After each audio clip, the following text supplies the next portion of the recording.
So my name is Daniela Napoli, and for anyone who doesn't know me, I'm a PhD student in the computer science program. Today I'm talking about UX personas and my experience working with CIHI, the Canadian Institute for Health Information. I interned for them last fall. As much of everyone else, it was a totally remote experience, which was interesting and maybe something we can end up talking about during this workshop. But a little bit about CIHI. It's a Canadian nonprofit organization that was founded 26 years ago. Their slogan is better data, better decisions, healthier Canadians.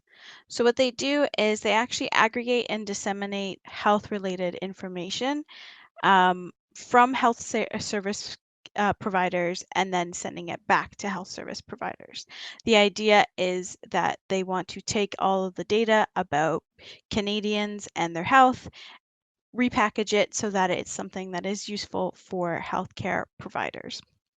They also serve as a regulatory body for this data, so they help shape sort of the policies and the other sort of structures that it comes to cleaning up data and making it into something that is easy to work with. So the main people that work with CIHI obviously are people involved in healthcare, but also academic researchers, students, journalists, and other government bodies who make policies that also want to know about healthcare services in the country. So what does CIHI do? Well, CIHI serves many different kinds of people, like I just mentioned. At an oversimplified high level, they offer two main groups of offerings. So the first group includes resources related to organizing healthcare data. They provide tools to look up national coding standards used by healthcare service providers across the country, and these standards help with anonymizing and consolidating patient information. So this is trickier than it seems because the policies and the methods from each and every different hospital or healthcare provider actually varies per province, per city, per hospital. So it's a lot to manage. And the people who are recording data need to refer to CIHI's online tools to help get their data into a standard shape. So after all that data has been standardized, CIHI then as um, in-house analysts who dig into this data, and they produce reports and other sorts of databases and dashboards that summarize particular trends or disparities or other sorts of research questions. So for example, they recently released an infographic describing the number of healthcare workers who contracted and died from COVID-19. And on the right there is a little snippet showing the number of total cases in orange as of January 2021, and the percentage of cases that were healthcare workers in the light blue row. So information in these infographics are used, as I mentioned, by so many different groups, including the healthcare directors that these nurses and these doctors belong to, but also the government organizations who are looking to develop policies, media outlets who want to fact check their news reports, and people like us who just want to learn more for their academic research. So what was my role at CIHI? Well, during the fall, I completed a full-time internship. I worked with the UX team within the digital branch of the organization, and my internship supervisor was Khalil, the UX team lead. But for almost all of my project, I worked really closely with the senior UX analyst, Natalie, and she was an excellent mentor. She taught me so much about the industry, and I deeply thank her for that. So during my internship, what did I do?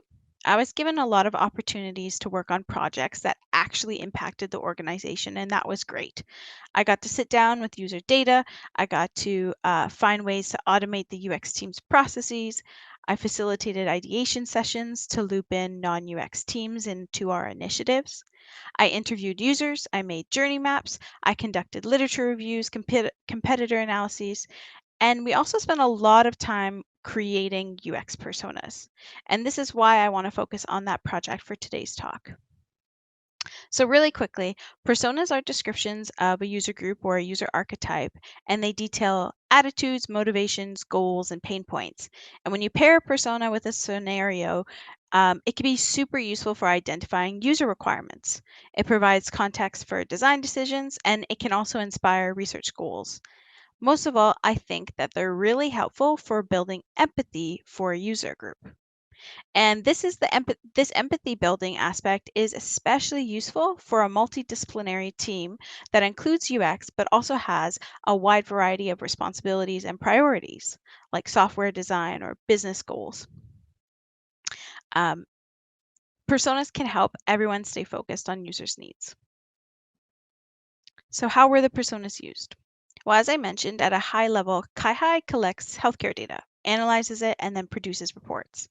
They have a number of user groups, ranging from healthcare workers on the ground floor diagnosing patients and recording and submitting data, analysts who dig into this data to produce reports for the public, and then other analysts who are actually belong to their organization and want to do their own analysis, policymakers who need this data so that they can create policies, patients and patients' family who want to learn about their conditions. And as you can imagine, these are a lot of users to keep track of. So personas were a really easy way to summarize key user concerns and keep all of the teams aligned on the goals that were meaningful to those users. How were the personas made? Well, I wanted to preamble this portion with a little note about personas because these tools can look different depending on your team or your project. So the Nielsen Norman Group suggests that there are three types of personas: proto, qualitative, statistical. Each of these personas become progressively more fleshed out and validated with increased data, and the prototypes we were working on were about midway through this spectrum.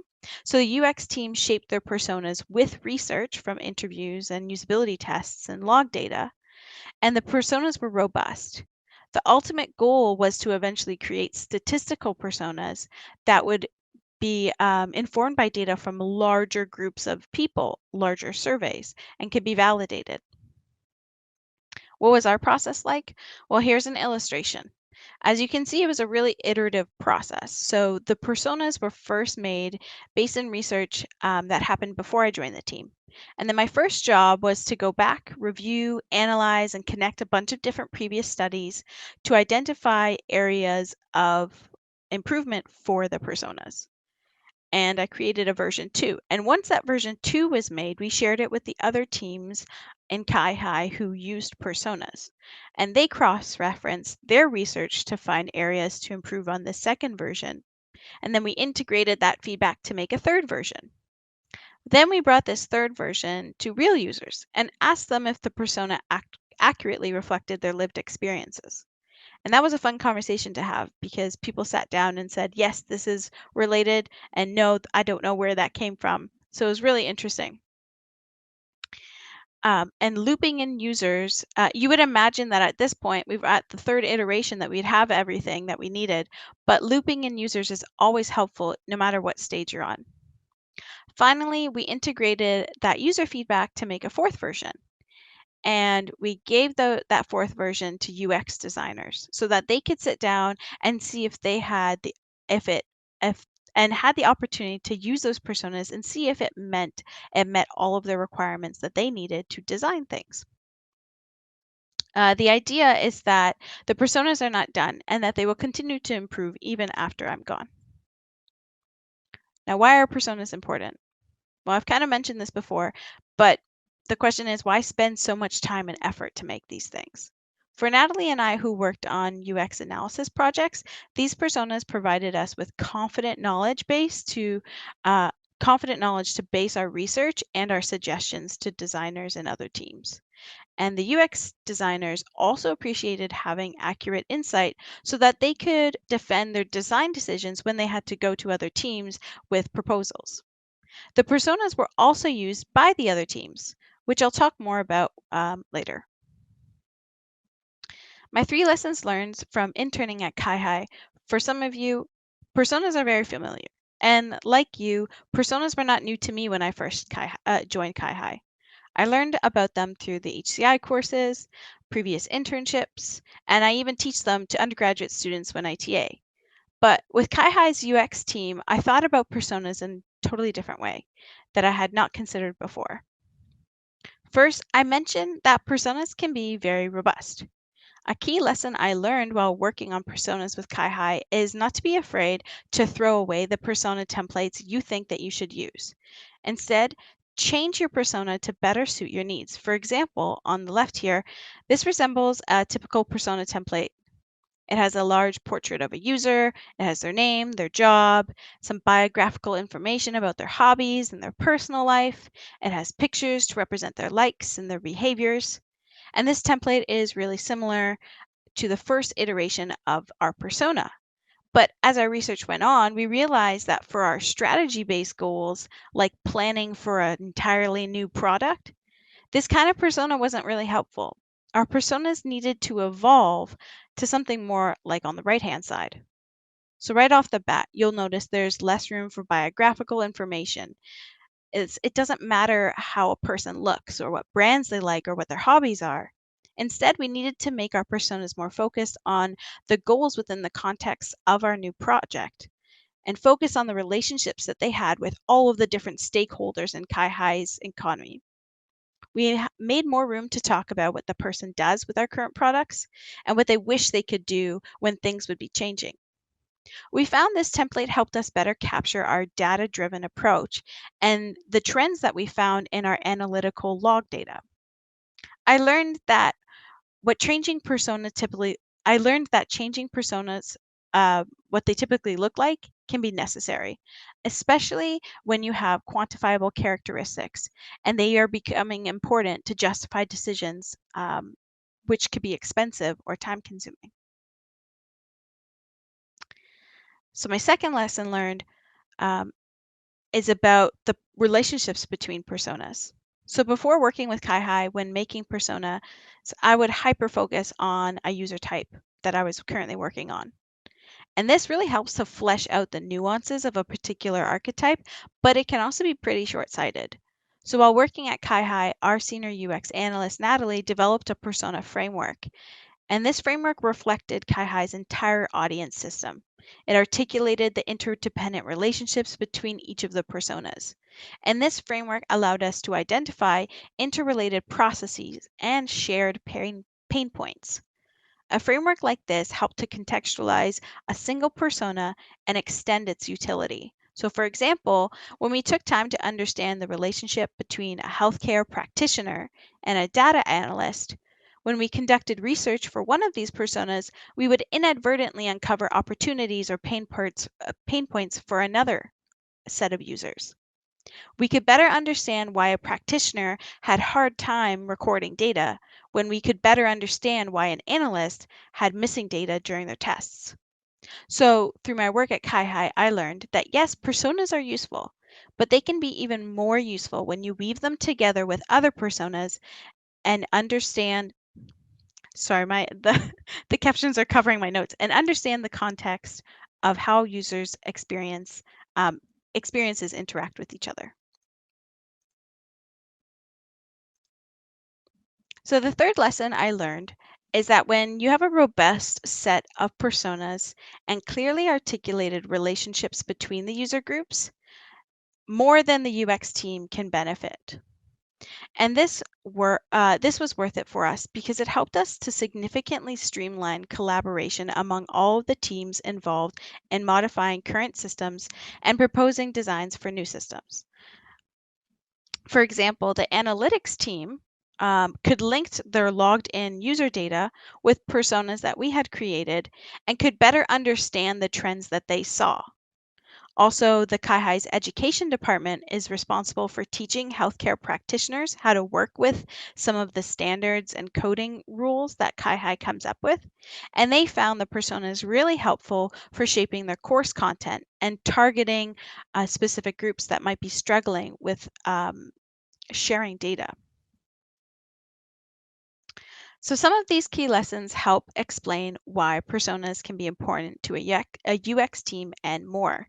Yet one of my favorite things about my internship was that I used my HCI knowledge to help a nonprofit organization support our healthcare system. And as a human-centric organization, empathy building tools like personas are super critical for steering decisions without losing focus on the main demographic, the people of Canada. And that's the end of my presentation. Thank you for listening. Before I wrapped up, I wanted to take a chance to sincerely thank NSERC, Audrey, Sonia, Tamara, Jin, and the previous administrators for facilitating such incredible internships. I was lucky to be a Clue student for both my master's and my PhD. So I was able to have three amazing internship opportunities with CAE, IBM, and CIHI. And each of these opportunities developed my HCI knowledge and professionalism. And I can't wait to join the industry because I feel really confident and well equipped after all of this experience. So a huge thank you to Clue. And thanks, everyone.